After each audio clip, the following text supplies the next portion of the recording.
Welcome back. It's now time for Midday Sports. Current Director of Football at Mount Pleasant Football Club, Harold Thomas, is set to take over the reins as the new head coach. Thomas, who has been at Mount Pleasant for the last 2 years, has worked in the local top flight league before at Dunbeholden, Harbourview, Rivoli and Benfica. He was the head coach for Dunbeholden when they lost in the JPL final to Harbourview 2 years ago. Sporting Director Paul Christie says that there was a certain vision at the club which led to the decision to not renew the coaching staff's contract. He also expressed gratitude to coach Theodore Tapper Whitmore. Now, it's been reported by Radio Jamaica, by TVJ Sports, that Theodore Whitmore and his coaching staff were told by the club that their contracts would not be renewed after the July 31 expiry date. Whitmore, who has been with Mount Pleasant for 2 seasons, guided the club to their first Premier League title last season and was beaten in the final this season by Cavalier on penalties.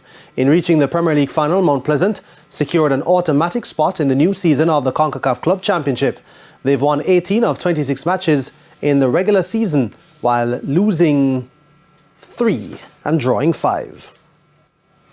Now, head coach of the Reggae Boys, Hamer Hulgrimson, says they're looking to the future with the inclusion of young players in the squad ahead of the World Cup qualifiers which start on June 6.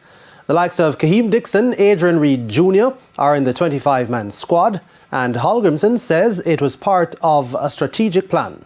We've been investing in the younger players as well, giving them time, playing time and training time with the squad.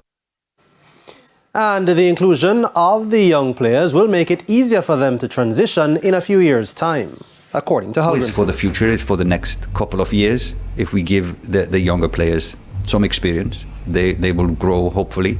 But you never know with young players. Their development can go up or down. But we are giving them the necessary, sniff of first team experience, and I hope they will use it to their benefit and grow as players. The Reggae Boys begin their qualification campaign against the Dominican Republic on June 6 at the National Stadium. Now, set a victory target of 78. South Africa were 39 for 2 against Sri Lanka in their opening match of the ICC T20 World Cup in New York. Batting first, Sri Lanka struggled throughout their innings and they were only able to muster 77 all out. Kusal Mendes was the top scorer with 19 runs, while there were only 2 other batters in double figures. Anrik Nortje destroyed the Sri Lankan batting with figures of 4 for 7. There were 2 wickets each for Kagiso Rabada and Keshav Maharaj, with Othniel Bartman getting the other wicket.